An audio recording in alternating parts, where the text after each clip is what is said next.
Bom, pessoal, então a nossa aula de hoje aqui agora é sobre funções compostas, né? A gente vai estudar o que é o que a gente conhece como composição de funções, tá bom? Essa aula, inclusive, após a gente fazer aqui uma introdução um pouco teórica do que é uma função composta, né? Ela vai ser bem aplicada, né? A gente vai resolver muitos exercícios aí, tá certo? Para que você possa entender como que calcula, como que manipula as funções que a gente tem, né? E principalmente como é que você pode fazer a álgebra que a gente vai precisar ao longo do curso, tá bom? Então eu vou enfatizar bastante aqui alguns exercícios nessa aula após essa introdução teórica, tá bom? Então o que é a chamada composição de funções, tá bom? Dadas as funções f de x e g de u, a composição g de f de x, também conhecida como GOF, né, que é g de f, né, g of f, né, é a função formada substituindo u por f de x na expressão de g de u. Ora, o que significa isso? Né? Perceba bem, é a nova função que é formada substituindo u por f de x na expressão de g de u. Isso significa o seguinte, isso significa que você tem um valor de x, né? Vamos pensar na ideia das máquinas, né? E você tem um valor de x, tá bom? Que ao aplicar a função f de x vai te produzir um valor f de x, tá bom? Só que esse f de x ele é um produto, né? Ele é uma saída, né? Mas ele vai servir de entrada para uma nova função g, tá bom? Que vai te dar agora o que a gente conhece como g de f de x. É como se você tivesse que fazer dois, né, passos até encontrar uma resposta final, tá bom? A gente vai ver explicitamente isso nos exercícios, os problemas que eu vou propor daqui a pouco, né? Então, o que ele está pedindo no final das contas é qual que é a função composta, ou seja, qual é a função que poderia substituir as duas, né? Você tem uma expressão para f de x, uma expressão para g de u, mas, né, eu quero saber a função composta, tá bom? Só um exemplo aqui ilustrativo, né, obviamente imaginário, que não é assim que funciona, né? Imagina que você entra aqui com maçã, né, e sai dessa função f aqui alguns limões, né? Acho que isso aqui é um limão, né? Então, basicamente, a função f ela transforma maçã em limão, tá bom? E aí a sua função g ela pega esse limão e transforma agora em laranja, né? Ou em tangerina, não importa, tá bom? O que eu quero dizer com isso? O que eu quero que você entenda é que existem duas funções, uma que transforma a maçã em limão e existe uma função g que transforma limão em laranja, tá bom? Então o nosso f aqui é como se ele transformasse o x e sai como resultado o f de x, tá bom? Só que esse f de x ele se transforma em u. Para quê? Para que seja um g de u. Ou seja, o g ele só trabalha com limão. O g ele não consegue trabalhar com maçã. Certo? Pode ser, inclusive, que maçã, né, não faça parte do domínio de g. Tá bom? O domínio de g é limão. Tá bom? Então, G só sabe transformar limão em laranja. Ele não consegue transformar maçã em laranja. Por outro lado, F só sabe transformar maçã em limão. F não transforma maçã em laranja. Mas eu quero uma maçã se transformando em laranja. Tá bom? Então aí vem a ideia da função composta. Que a função composta você vai encontrar qual é a função que substitui as duas. Né? É uma função que pode ser, tem nada a ver com as outras duas. Tá bom? Função diferente. A função G de F de X. Qual é a função diferente que transforma maçã em laranja? Né? Existe a função? Aí vai depender de como que é f de x, como que é g de u. Mas tudo indica que possa existir. Né? Se é o que ele está pedindo para você encontrar, pode ser que exista. Né? Pode ser que seja possível.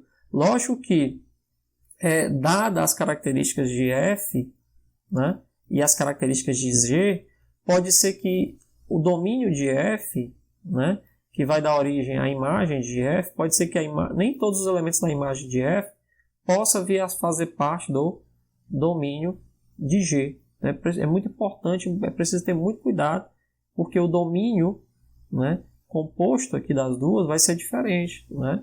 Diferente do domínio de f, diferente do domínio de g, tá bom? Então tem que ter muito cuidado na hora de fazer essas funções compostas, mas a ideia é justamente essa, tá bom? Então, vamos ver aqui um exemplo, tá certo? O que a gente pode fazer? Tem 3 exemplos. O primeiro exemplo é determinar a função g de f de x, onde o g de u é o ao quadrado mais 3u mais u, e o f de x é x mais 1. Terceiro exemplo que a gente vai fazer também, determinar o g de f de x, onde o g de u é 3u ao quadrado mais 2u menos 1, bom? E o f de x é um x ao quadrado, né? O terceiro exemplo é uma função que ele quer saber o que? G de x menos 1.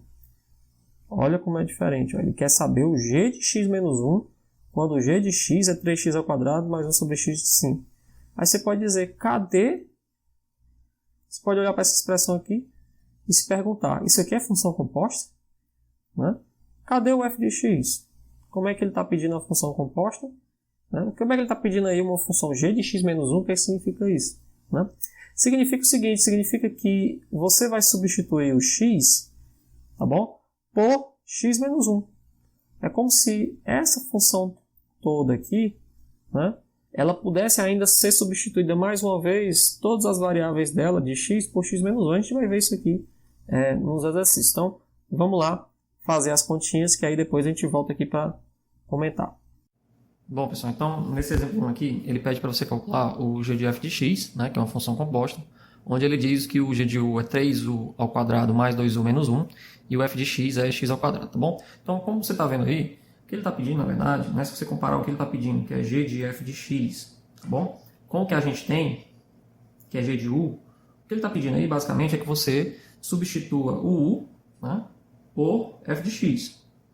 Então, onde tem u na função g de u, você vai substituir por f de x. Então, como a função g de u ela é tipo, né, uma parábola, apesar da gente vai estudar depois, mas a gente só aplicando aqui a ideia de função composta, né? Como ela é semelhante a uma parábola, tá bom? Você vai ter 3 vezes esse f de x, né, ao quadrado, tá bom? Vou colocar assim, para ficar mais fácil o entendimento, mais 2 vezes o próprio f de x,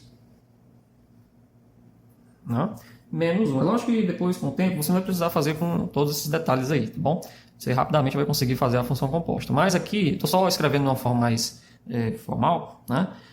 Para que você possa ver que o que você tem que fazer basicamente é substituir o u por f de x, tá bom? Então aqui a gente tem ainda 3 vezes f de x ao quadrado mais 2f de x menos 1, tá bom? Então o u ele foi substituído por f de x. Então onde tem f de x agora eu coloco a função x quadrado, tá bom? Então o nosso g agora de f de x, como ele está pedindo aí, vai ser o quê? 3 vezes x ao quadrado, certo? Mais 2 vezes x ao quadrado, menos 1. Né? Então, resta fazer aí, basicamente é só ajeitar um pouco a expressão, para a gente ter no final um g de f de x, que é a nossa função composta, como sendo 3 vezes x ao quadrado, isso aqui vai ficar x à quarta potência, né? Mais 2 vezes x ao quadrado, menos 1, ok? Então você ganha aí como resultado, né, um polinômio agora do quarto grau, né, de quarta ordem, tá bom? Isso é a nossa função composta. E por que ficou de quarto grau? Porque você está fazendo a composição de duas funções, uma que é uma parábola, né, dentro de outra parábola. Então, obviamente que o resultado final vai ficar do quarto grau, tá bom? Então, é bem simples esse exemplo aí. No exemplo 2, a gente tem uma função g de u, que é o ao quadrado mais 3u mais 1, e um f de x, que é x mais 1. Interessante aqui que ele quer o g f de x, né? Então, a gente faz o mesmo procedimento. Se ele está pedindo aqui um g de f de x, certo? Que a gente associa ao nosso g de u, tá bom? E a gente tem que fazer, no final das contas, onde tem u, colocar f de x. Mesmo procedimento, tá bom? Então, o que acontece aqui? Eu vou tentar acelerar um pouquinho mais, né? A ponto de a gente poder substituir mais rapidamente o que ele quer. Então, ele quer f de x ao quadrado, tá certo? Mais 3 vezes f de x, mais 1, tá bom? E onde tem f de x, a gente coloca essa função linear que ele está pedindo aí. Então, f de x igual a x mais 1 quadrado, mais 3 vezes x mais 1, mais 1.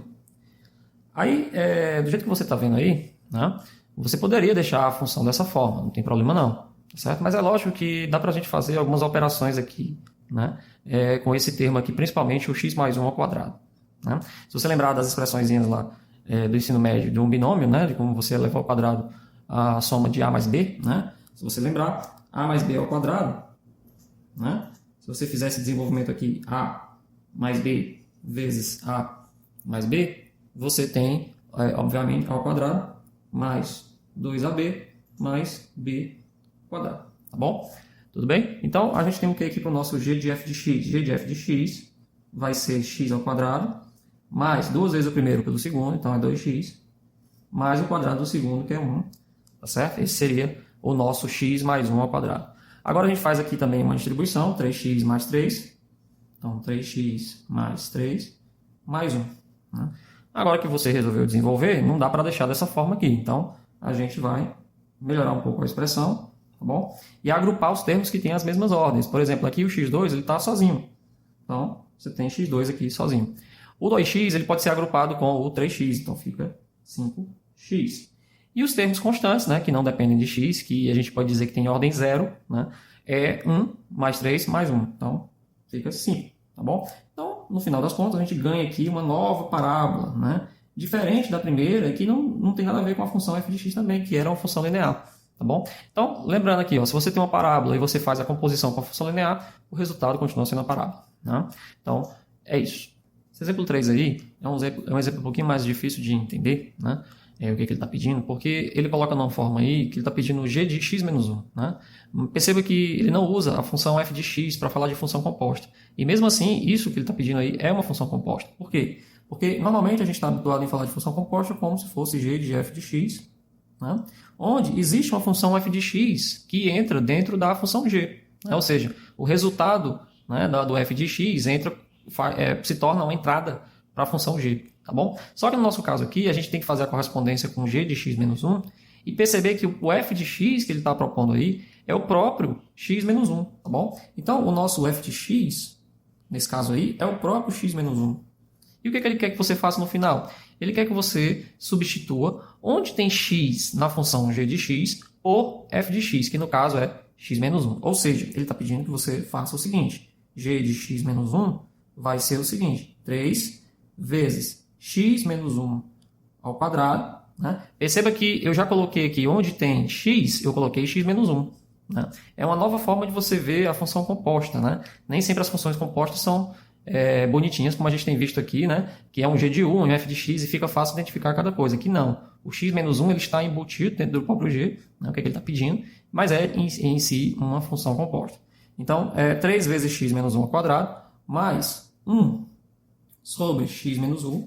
Só que perceba que como o x está no denominador, né, aqui nesse caso está no denominador, a função x menos 1 vai também para o denominador. Mais 5. Tá bom? Você poderia deixar desse jeito? Poderia, mas dá para a gente melhorar essa expressão aí, tá bom? O que a gente tem que fazer? Primeiro, aqui, a gente vai desenvolver novamente, né, como a gente desenvolveu no exemplo anterior, x ao quadrado menos 1 vai ser o quadrado do primeiro, mais 2 vezes o primeiro pelo segundo, mais o quadrado do segundo. E esse numerador aqui, essa fração, né, é uma equação, uma fração aqui de duas equações, né, uma aqui em cima que é o número 1 e aqui é x menos 1, que é o som linear, né, dá para a gente também juntar com as outras expressões e melhorar um pouco essa expressão aqui. Né? Você poderia deixar dessa forma, mas dá para a gente melhorar essa expressão como um todo aí, tá bom? Então, como é que a gente vai fazer? G de x menos 1 vai ser, no final das contas, 3 vezes x ao quadrado menos 2 vezes o primeiro pelo segundo. Aí percebam, o primeiro é x, o segundo é menos 1, tá certo? Então, como a gente tem 2 vezes o primeiro pelo segundo, vai ficar menos 2x, né? Que é 2 vezes o menos 1, que é menos 2x. Mais o quadrado do segundo. O segundo, perceba aqui que é menos 1. Então, menos 1 ao quadrado é mais 1. Certo? Tudo bem? Então, aqui fica mais 1 menos x menos 1 mais 5. Certo? Dá para a gente melhorar isso daí ainda? Dá. Né? Vou fazer uma distribuição aqui. 3x2, 3 vezes 2x e 3 vezes 1. Né? E vai ficar assim, ó, 3x ao quadrado, tá bom? Menos 6x, que é 3 vezes 2x, mais 3. Tá bom? E ainda tem aqui o nosso 1 sobre x menos 1. Né? Mais 5. Bom? Tudo bem? Terminou aqui? Não, porque agora a gente vai mexer na parte da fração, né? Dessa equação aí. Né? Então, vamos lá. Então a gente tem g de x menos 1, tá bom? A gente encontrou que era 3x ao quadrado menos 6x mais 3, tá bom? Mais 1 sobre x menos 1 mais 5. Né? Obviamente que eu vou primeiro juntar aqui as expressões que são constantes, né, que estão na mesma ordem. Por exemplo, 3x2 ele está sozinho. O 6x também está sozinho, não tem o que fazer. Entretanto, o 3 e o 5 a gente pode juntar. Isso aqui vira 8, mais 1 sobre x menos 1. Tá bom? Então eu tenho a soma aqui de uma equação, né, de um polinômio com uma fração. Né? O que eu tenho que fazer para resolver isso daí? É basicamente soma de fração. Para você somar frações, você vai ter que tirar o MMC. Né? E aí todos os termos aqui eles estão como se estivessem sendo divididos por 1. Né? Então o MMC de 1 com qualquer coisa, o resultado é a qualquer coisa. Né? Ou seja, então aqui como é 1 e x menos 1, né, você tem o MMC aqui da expressão como um todo como sendo x menos 1. Certo? E aí qual o procedimento? Você pega x menos 1, divide por 1, continua sendo x menos 1, e multiplica por 3x, né, menos 2. 3x2. Então você tem 3x, 2 vezes x menos 1. Bom? Aí, x menos 1 dividido por 1 dá x menos 1 vezes menos 6x, vai ficar menos 6x, x menos 1. Tá bom? Mais 8. Né? Aí aqui, ó, x menos 1 dividido por 1 dá x menos 1, vezes 8 dá 8 vezes x menos 1. Continuando aqui um pouquinho a fração. X menos 1 dividido por x menos 1 dá 1. 1 vezes 1 dá 1. Pronto. Então agora aqui a gente deixou a expressão toda como uma divisão de dois polinômios. Né? É uma função aí que a gente conhece como função racional. Bom, então, o que fica agora, no final das contas? 3x2 vezes x, vai ficar 3x ao cubo. Né? Vamos multiplicar esse com esse. 3x2 vezes menos 1, que vai ficar menos 3x2. Bom, menos 6x vezes x vai ficar menos 6x ao quadrado. Bom, menos 6x vezes menos 1 vai ficar mais 6x. 8 vezes x mais 8x. 8 vezes menos 1 dá menos 8. E, finalmente, mais 1. Repete mais 1. Tudo isso aqui dividido por x menos 1. Então, o nosso g de x menos 1 vai ficar sendo o quê? Junta todo mundo que tem a mesma ordem. Aqui, por exemplo, o 3x3 ele está sozinho. Não tem ninguém para juntar com ele. Então, vai ficar 3x3. O x2 tem um menos 3x2 com um menos 6x2. Então, vai ficar menos 9x2. Tá bom? E o 6x com o 8x vai ficar mais 14x. E, finalmente, o menos 8 com mais 1 é menos 7. Então, você fica com essa expressão toda dividido por x menos 1. Então, a nossa função composta, no final das contas, é essa brincadeira aqui, que é um polinômio de terceira ordem dividido por uma função linear. E é isso. Não tem mais nada que possa fazer para melhorar essa expressão. Essa expressão toda aí é o nosso g de x menos 1, que é a nossa função composta. Tá bom? Bom, aí temos aí um novo exemplo. Esse exemplo agora aplicado. Esse é um exemplo do livro do Hoffman. Tá bom? É importante destacar que é um exemplo aí muito, né, voltado aí para a discussão ambiental, né? O livro do Hoffman, como eu falei aqui no começo, ele tem umas questões de ambientalismo, né? Ele tem uma questão de economia, né? Eles têm umas questões de produção, de fábrica, né? Tem sempre esse tipo de vertente aí muito atualizado, né? Com aquilo que você possa aplicar de equações ou de transformações, né? Matemáticas, né? Do cálculo para assuntos, né? Do cotidiano. Então, tem um exemplo aqui que é do livro do Hoffman, você pode ir atrás lá e buscar. Diz assim: os ambientalistas estimam que em uma certa cidade a concentração média de monóxido de carbono, né? Você sabe que monóxido de carbono sai aí de todas as formas aí, inclusive da gente mesmo, né? Pode sair monóxido de carbono do que a gente consome no dia a dia, na nossa alimentação e tudo, né? Mas eventualmente o que polui mais, de certa forma, né, é o escapamento dos carros, né? Principalmente carros antigos, sem regulagem de motor e tal, e fábricas, né? E usinas, né, termoelétricas, por aí vai. Então essa poluição aí, né, gera o que a gente conhece como monóxido de carbono.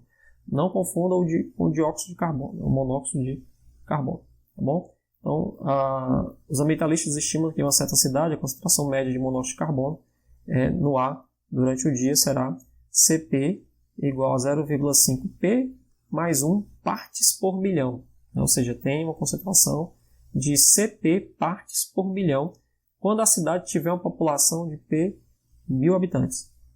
Bom, um estudo demográfico indica que a população da cidade, dentro de T anos, né, será P de T 10 mais 0,1 T ao quadrado 1.000 habitantes. Né? Aí ele quer saber no item A. Determine a concentração média de monóxido de carbono no ar em função do tempo. E daqui quanto tempo a concentração de monóxido de carbono atingirá o valor de 6,8 partes por milhão. Tá bom? Só para entender essa questão ainda antes de começar a resolvê-lo, né? Você tem o seguinte, você tem uma concentração de monóxido de carbono que depende, né, da população, e você tem uma população que depende do tempo. Tá bom? A população cresce com o tempo e a concentração de poluição no ar também cresce com a população. Ele quer saber o seguinte, quanto é que a concentração cresce com o tempo. Se a concentração cresce com a população e a população cresce com o tempo, eu quero saber agora quanto que vale a concentração de monóxido de carbono com o tempo. Percebe aí? Então, você tem uma função que transforma tempo em população, né? Ou seja, a partir do tempo que você escolher, você tem a população, e a outra função pega a população e transforma em informação de monóxido de carbono. Lembra da ideia das duas máquinas lá? Você tem o tempo, que você tem acesso à população, e depois a outra função pega a população e joga para a concentração de monóxido de carbono. Eu quero fazer a transição direta, eu quero saber quanto que é a concentração de monóxido de carbono em função do tempo. E aí ele faz uma perguntinha muito mais aplicada, ele quer saber quanto tempo vai durar para ter uma concentração de monóxido de carbono de 6,8 partes por milhão. Tá ok? Tá bom? Então, vamos lá. Nesse exemplo aí do livro do Hoffman, que é o exemplo 1.1.11, né? Uma questão um pouco mais contextualizada aí, né? A concentração de monóxido de carbono durante o dia, ele diz que é expressa como 0,5 P mais 1, e a população da cidade cresce com uma função aí parabólica, inclusive, né? Que é 10 mais 0,1 T ao quadrado. Tá bom? O que ele quer no final das contas? No item A, como ele está pedindo aí, ele pede para você determinar a concentração média de monóxido de carbono no ar durante o dia em função do tempo. Né? Então, perceba que o seguinte, antes de começar a fazer qualquer conta, ele diz que a concentração do monóxido de carbono, né, que é a concentração aqui do CO, né, que é o monóxido de carbono, é dada em partes por milhão. Tá bom? Isso significa que você tem 1 para 1 milhão. Na prática, né, é um tipo de concentração que é uma concentração baixa, mas que, como esse monóxido de carbono aqui é um gás, né, muito perigoso, né, se você inalar bastante monóxido de carbono, você pode vir a morrer, né? A concentração em partes por milhão é uma boa unidade para expressar a concentração do gás, que ela não pode ser muito alta, né? Também ninguém conseguiria sobreviver numa concentração tão alta de monóxido de carbono, tá bom? Então ele diz que a concentração no ar dessa cidade aí é dada em partes por milhão, e ela muda conforme vai mudando a população da cidade, e a população da cidade vai crescendo com o tempo. A população da cidade, já por outro lado, é dada em 1.000, tá bom? Habitantes. A unidade que ele usa aí, que é, de certa forma, uma cidade pequeno, né? Razoavelmente pequeno. Bom, então o que ele quer no item A? No item A ele quer que você encontre a concentração de monóxido de carbono como função do tempo. Ou seja, ele quer que você faça a composição das funções concentração com população. Tá certo? Então, fazendo aqui exatamente como a gente fez nos exemplos anteriores, eu vou pegar aqui a minha concentração, que é 0,5 P, eu vou colocar a função P de T dentro dela, né? Mais 1. Tá certo? Então a concentração de monóxido de carbono agora, como função do tempo, vai ser 0,5. E aí eu coloco a minha expressão 10 mais 0,1 T ao quadrado e mais 1. Tá certo? Então, a gente resolve aqui do lado. 0,5 vezes 10, né? Vai dar 5. 0,5 vezes 0,1 vai ficar 0,05. Tá bom? Vai vir duas casas decimais. Como aqui tem uma casa decimal e aqui tem outra, né? Acaba que o resultado final fica com duas casas decimais. T ao quadrado. Tá bom? E mais 1. Se você ajeitar a expressão aí, a gente pode juntar o 5 com 1. Né? A concentração agora em função do tempo de monóxido de carbono, né, é 6 mais 0,05 T ao quadrado. Tá bom? Esse foi o item A. No item B, ele diz o seguinte: daqui a quanto tempo a concentração de monóxido de carbono atingirá o valor de 6,8 partes por milhão? Né?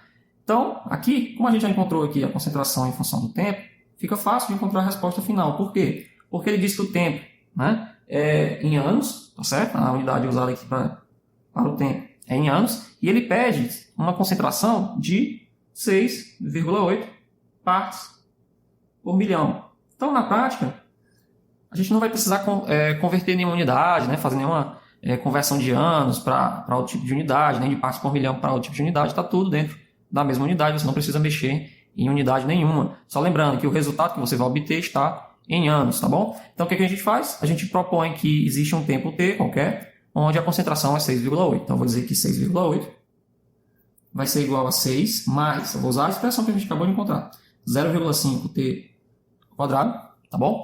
Daqui a gente pode fazer o seguinte, né? Você pode passar o 6 para o outro lado, ele vai passar com sinal negativo, então vai ficar 6,8 menos 6. Desse lado aqui fica 0,05t ao quadrado, tá bom? 6,8 menos 6 vai ficar 0,8, igual a 0,05t quadrado, tá bom? Você pode inverter as duas coisas aí, passar o 0,5 agora dividindo, né? Você fica com t ao quadrado, é igual a 0,8 dividido por 0,05, tá bom? Aí aqui você tem que ter um pouco de cuidado, por quê? Porque você está dividindo um número com casas decimais que só tem uma casa decimal, com outro número que está com duas casas decimal. O correto aqui é você tentar deixar essa divisão aqui, né, na forma inteira, se for possível, né? Ou pelo menos manter o mesmo número, né, de casas decimais, né? Uma forma de você deixar esse número de baixo aqui, por exemplo, inteiro, né, como ele é menor e o de cima é maior, né, 0,8 é maior do que 0,05, você pode multiplicar o de baixo por 100, por exemplo, e o de cima também por 100. Se você multiplicar em cima e embaixo por 100, você não altera o resultado, porque você está multiplicando pelo mesmo valor, né? Então, basta a gente multiplicar em cima aqui por 100, embaixo por 100. Quando eu fizer isso, 0,8 vezes 100 vai ficar 80, e 0,05 vezes 100 vai ficar assim, que é uma divisão mais simples de fazer. Ou seja, 80 dividido por 5 dá quanto? 16. Certo? Isso significa que a gente tem agora t ao quadrado igual a 16. Então eu tenho duas soluções para t, né? O t pode ser o t vai ser a raiz de 16, só que pode ser tanto positivo como negativo, né? Por que a gente tem duas soluções? Porque perceba que se eu colocar aqui mais raiz de 16, continua sendo 16. Né? Se eu colocar menos raiz de 16 aqui, também continua sendo 16, porque o menos ao quadrado ele vai embora, né? Então eu tenho mais ou menos 4 anos. Né? Como a gente está falando de uma unidade que passa, né? Ou seja, que vai no sentido positivo, que é o tempo, né? A gente não consegue voltar aí ao passado, né? A gente está falando sempre de futuro, quando se fala de tempo, né? Você tem que pegar aí o termo positivo. Então, a solução correta do nosso problema é t igual a 4 anos, né? Só tenha um certo cuidado que os alunos têm mania de sempre eliminar a solução negativa no tempo, né? Mas no estudo de Física 1, né, Introdução à Física, você vai ter alguns probleminhas lá em que um resultado para o tempo negativo, ele faz sentido, né? Porque você pode estar analisando o que aconteceu antes, né? O que aconteceu no início de um determinado movimento, né? Ou seja, no próprio passado, né? Então, o tempo negativo, em algumas situações muito específicas, pode ser solução, né? Aqui não é porque ele quer saber quanto que será a concentração, quanto tempo vai levar, no caso, para você ter uma concentração de 6,8 partes por milhão, tá bom? De monóxido de carbono na cidade, tá certo? Então, é isso.